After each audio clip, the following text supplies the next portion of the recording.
Hey everyone, welcome back to the Diet Diaries. Thanks for being here. Thanks for listening today. Thank you for taking any amount of time out of your day to listen to what I have to say. It's awesome. I really appreciate it. Never talked before. I appreciate you truly. Because it's a podcast for you to listen to. So before I dive in, I remembered to film video today. So back up on YouTube. I've forgotten like 3 out of the last 4 weeks to film video. So if you're interested in watching on YouTube, almost all of the last probably 2 years of episodes are on YouTube. Prior to that, I wasn't filming, but just so you know. Um, and I also kind of post some other stuff up there if you're a YouTube person. Quick announcement. So this episode's coming out on Monday, February 10th. Prior to today, I had opened up one-to-one coaching spots for people on my email list only. Now it's opened up to everyone. So I gave those folks a chance to grab the spots first, and also offered them a discount because I really appreciate people who kind of again share their time, energy, and attention with me via email. I connect with those folks once a week. And anyway, if you are interested in coaching, if you have been struggling with yo-yo dieting, feeling like shit around food, feeling like shit in your body, constantly ripping yourself apart for the way you look, jumping from diet to diet, feeling like you gain weight, lose weight, or are just stuck in a really bad place with food, coaching might be the thing that is what you have been looking for. So, there's a link in the show notes to set up a consult. That's just a chance for us to talk. It's complimentary. You can share what's going on with you. I can walk you through how coaching works so we can figure out if it's a good fit. Um, and so that will be kind of these spots are open up to get started with coaching at the end of this month or early March. So if you're interested, that is there for you. And I have 3 to 5 spots open. And after this, I won't be opening spots up again until sometime in the summer. So if you're thinking about it, now is a good time. Why not? Okay, so today, totally spur of the moment podcast today. I'm going to talk about strength training and working out and being back in a gym. Because this morning was my first day back in a commercial gym in a couple years. And it feels like kind of a big deal for me. And I wanted to talk about why I'm doing that. I've talked about my experience with exercise and working out several times on the podcast. I'm going to link to the most recent one, which I did about 6 months ago. It's episode 189. That was really focused about my experience over that previous year of strength training. This is going to be less about that and more about, well, partially about that, more about why I decided to go back into a commercial gym. Um, because I've been working out in my basement for the last year and a half. And there are so many upsides to that. And working out at home was the thing that helped me be consistent over the last year and a half. It was the right choice for me. And it was what got me back into strength training after I had taken a break for quite some time. Now, I have been strength training on and off since 2017, 2018. So, it's like a 7, 8 years and really even longer than that in the big picture. Um, if I go all the way back to like high school, college, strength training was something that I was doing in some form, again, on and off. And sometimes those ons would be very short and the offs would be very long. But it's been floating in and out of my life, I mean, since I was 17, 18 years old. In various ways and in various forms. But really, most of that time, up until I would say like 6, 7 years ago, my relationship with working out was not good. It was all about weight loss and trying to change the way that I looked. Um, and it was really only in the past, really handful of years that I really started to be able to shift that and look at working out as a way to build strength for systemic health, to feel good in my body, to see and feel what my body is capable of, to be able to understand that my body is not just its size and shape or something to be looked at. It is a body that literally carries me, is my interaction with life and with the world. And we're so used to looking at our bodies and thinking about our bodies as, well, what does it look like? What's its size? What's its shape? What's its appearance?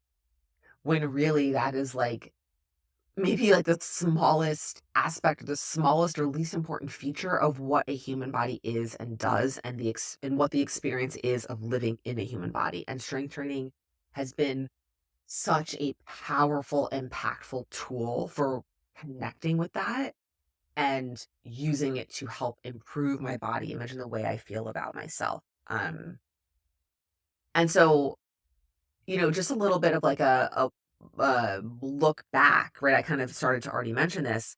In high school and college, I was definitely working out. Certainly in college, it really ramped up because I was using it as a way to manage my disordered eating.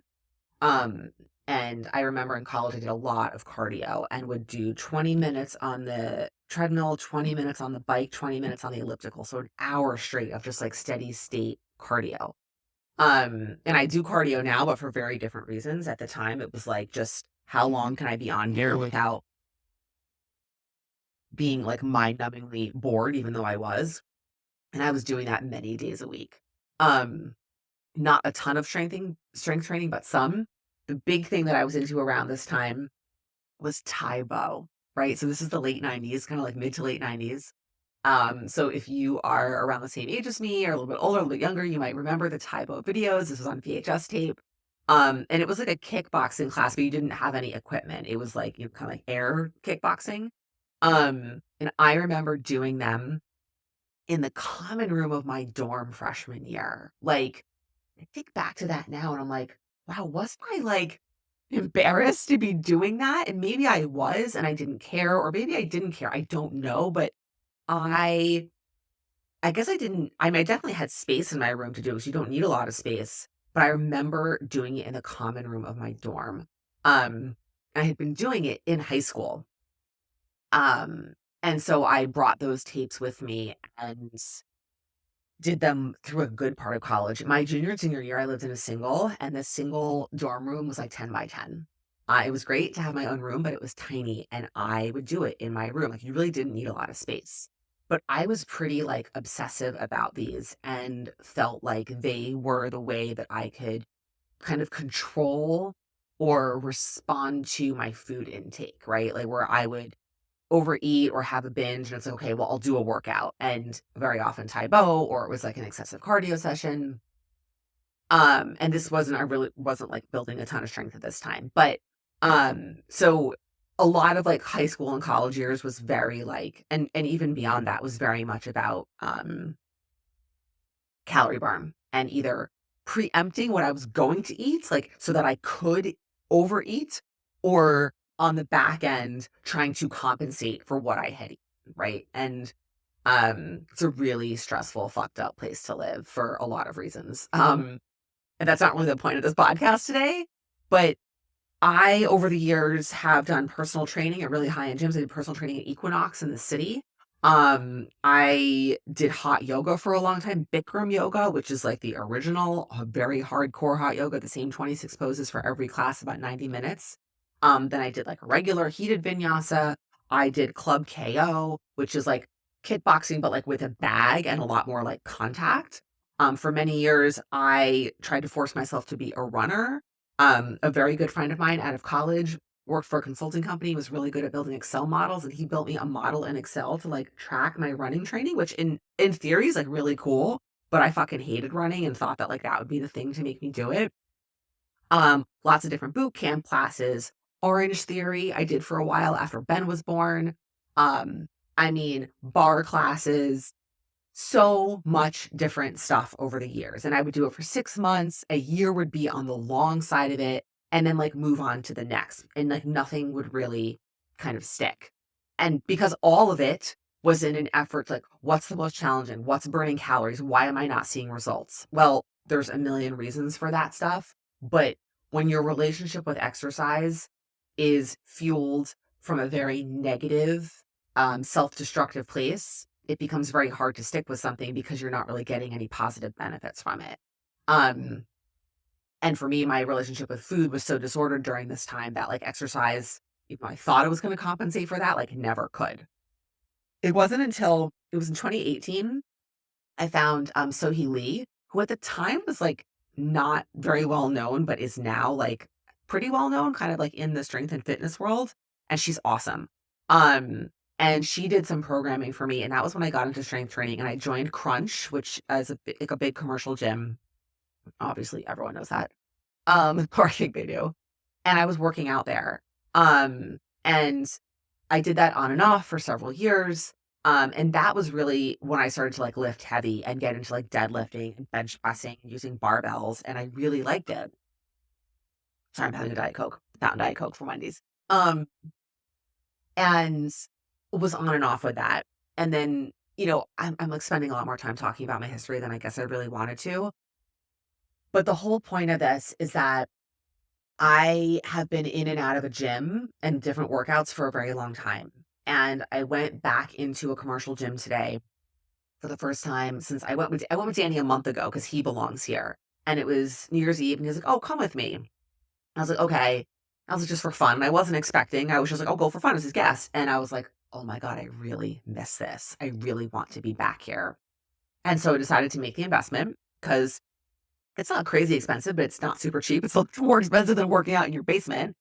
Um, and get back in there. And there's a couple of reasons that I've done that, and that's really what I wanted to talk about. So thanks for hanging in there with me today. This is a little bit of like a not like a kind of like it's like a little bit of like a different kind of episode. Um, I didn't realize how much I missed it. The feeling of being in a gym. Now, this is a what's called like a private boutique gym. So basically it's 24 hours, but there's a very set limited number of people who belong to this gym.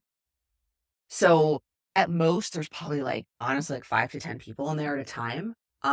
It's not like a huge space, so it's kind of a very different experience, but you're in a gym, there's music playing, there's people around. It's different than being in your basement, right? It's a different feel, it's a different vibe. I'm leaving the house to go do this thing, which is very deliberate, very intentional, and feels really good. So that was part of it. After working out in my basement for a year and a half, I didn't realize it until I walked in there, like, how much I had missed that and how good it felt to be in that environment again. Another piece of it is there's just way more equipment. So, I mean, we have, like, a nice little outfit in our basement, and by that, I mean, we have a really good variety of dumbbells, a few kettlebells, a bench, and I have TRX bands, or ropes, whatever they're called, that are anchored into, like, a stud in our wall. Um, and I've been able to do a really good amount with those. We have dumbbells ranging from 10 all the way up to 55. We don't have every increment in between. We probably have like maybe like, I don't know, 10 sets somewhere in there. But after a year and a half of strength training, like I was kind of maxing out on that stuff. Like I'm basically maintaining my strength. I was getting bored with exercises. You just start to get more limited. And so for me, after a year and a half, I was starting to get kind of bored with stuff. My trainer, Gina, who's still my trainer, who's still programming for me and is now programming for me in a gym, which is like, she's very excited that I'm back doing this, was doing her best to keep it creative and keep me going. But I could definitely feel that I was like petering out, but just like needing a little bit more. And again, like I went with Danny that day, just expecting to just go and do a workout there. And I'm like, holy shit, it is so nice to have all of this. Like I was so excited to get under a barbell and do a bench press. And it just felt really good. Like, it's just different than, like, lugging out the dumbbells and whatnot. Like, using a barbell is a fucking badass, awesome experience. And if you have never picked one up, I really encourage you to go get a guest pass. If you don't belong to a commercial gym, get a guest pass, go with a friend and pick up a barbell. A standard barbell is 45 pounds, which might be too heavy, and that's totally fine. There are lighter ones, definitely 35 pounds, and the gym might even have a 25-pound one. Um, you can definitely pick a 35-pound a barbell up off the floor because the way the weight is distributed, it's very different than picking up dumbbells. Like you can bench press a lot more on a barbell than you can with dumbbells, which might be a little bit counterintuitive. That's physics. It's the way the weight is distributed across the bar. Like I can bench press 90 to 95 pounds, but I cannot bench press two 45-pound dumbbells. So anyway, sidebar. Um, so having access to more equipment to do a bigger variety of exercises and to go up in weight, right? Like at a certain point, if you're at the upper level of the dumbbells that you have, you're kind of like maxed out and priorities change and shift, right? I'm not saying that working out at home is bad or that you shouldn't do it. I've done it for a year and a half. And to be honest, I'm going to continue to do it one day a week, right? So right now, Gina's programming me 2 days a week at the gym, one day a week at home because I want to have that flexibility. So I think this is about really paying attention to where you are with your workouts and what's doable for you and what your priorities are. Um, and figuring out how to make that work. Like, are you challenging yourself? Are you continuing to get stronger? Are you enjoying it? Or are you starting to notice that like you're plateauing or you're not enjoying it, you're getting bored, or you're not able to have as much variety? Maybe you need to buy, maybe if you only have 3 set of dumbbells, maybe you want to invest in some more equipment at home, right? We had a pretty big set of dumbbells. Like, to start buying more it wasn't gonna be enough. It was kind of like law of diminishing returns at that point. We don't have the space to buy a barbell and do a squat rack and all that. Like, we just don't have that in our house. Our gym is in our basement, which is a 7-foot ceiling. We live in a 100-year-old house. Like, I don't have the space for something like that. It's also, like, Ben's, like, hangout room with a TV. So for me, it was like, there's not really space to store more stuff or that can even accommodate. So it's all relative to where you are. I just felt like talking about my experience. I know this is like a really kind of rambly episode. So thanks for listening. I hope it's helpful in some way. Um, but I think really the point is that it's important to be like checking in with yourself and thinking about like, how are my workouts serving me? How am I feeling? Are they helping me accomplish what I need to accomplish? Am I enjoying them to an extent, right? You're not going to love every workout you do. You're not always going to feel like working out.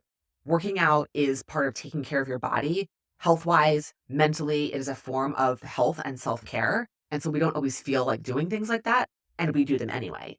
So this isn't about like loving everything, but it is about getting some enjoyment or some pleasure out of it. And so for me, being in a commercial gym brings a lot of pleasure. This honestly, I will probably at a certain point, I don't know how long, maybe go back to working out at home at some point exclusively in a couple of years. I think that this is the flexibility that I have with this and the proximity of the gym to my house is really nice. Like, the last commercial gym I was at was 15 minutes away, and it started to be a lot. This is like 7 minutes. So there's like logistics of things like that too. This is a little bit more expensive than that was, but it's a lot closer, right? It's like, what are this, the triangle of time, money, and something? Um, so all this to say that like, I think I wanted to talk about it because I just want to talk about it. And I wanted to talk about like why I made the shift from working out at home to working out at a gym and how long I spent working out at home and how valuable I think working out at home can be. And if you are someone who is working out at home, wants to work out at home, doesn't want to go to a gym for any reason, right? That's again like a separate episode. Working out at home is phenomenal and you don't need a lot to start. But as you progress with strength training, you do need more, right? At a certain point, a set of like 10, 20, and 30-pound dumbbells isn't going to cut it. That's just reality. So you can either start to build out more and buy more, or you can transition into a place that's going to have more for you. And that's partially where I was at. Um, and that was me being honest with myself and saying, okay, well, if I want to get stronger and continue to take care of my body in the way that I need to and want to, I have to put in this effort, and this commitment financially and time wise in order to do so.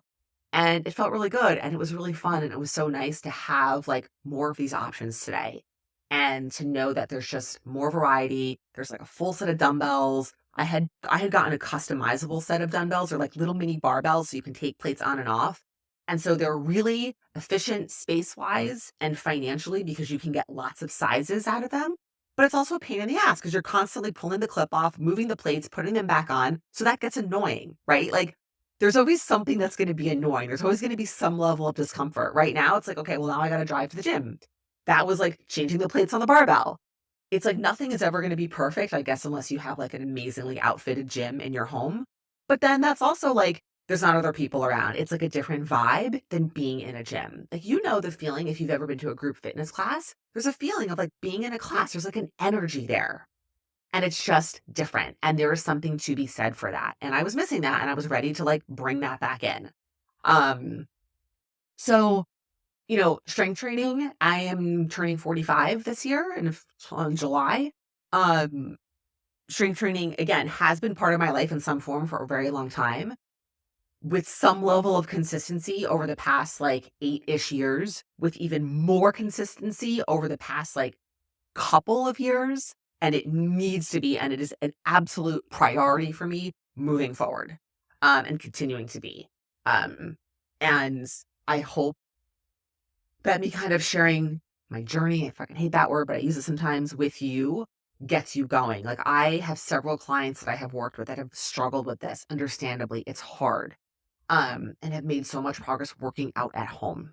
Clients who were like, I don't know how to work out. I'm not someone who works out. I'm not an exerciser. I dread doing this. Who now strength train several times a week at home and have been able to make it work at home. And as they continue to progress and build strength, we've figured out ways, we've bought some additional equipment, we've changed up the movements, to continue to kind of increase challenge. So there is a lot of variety depending on where you are at in your journey, right? If you're just starting out or if you've been strength training for 5 years, um, and depending on what your goals are, it's all kind of relative. I just wanted to kind of share where I'm at, which will continue to shift and evolve. And just because I was excited about it today. So thanks for listening. I know this was a bit of like a weird episode, with no real skills to offer today, other than maybe getting you thinking about the role of strength training in your life. Are you doing what you need to take care of yourself? Are you challenging yourself? Heavy's relative, right? What's heavy for me might be light for someone else or heavy for someone else. But when you are strength training, truly strength training, it needs to feel heavy. It needs to feel challenging. And picking up a weight 15, 20 times is not bad. All movement is good movement. That is likely not going to get you the strength that you need or want. Picking up weights that feel heavy for like 6 to 8, maybe like 10 reps, that's where you want to be. So if you don't have weights that are heavy enough for that, um, something to think about. And if you do, awesome. Keep going, keep challenging yourself. And that's it. And again, if you're interested in coaching, set up a consult. We'd love to chat. And that's all. More soon.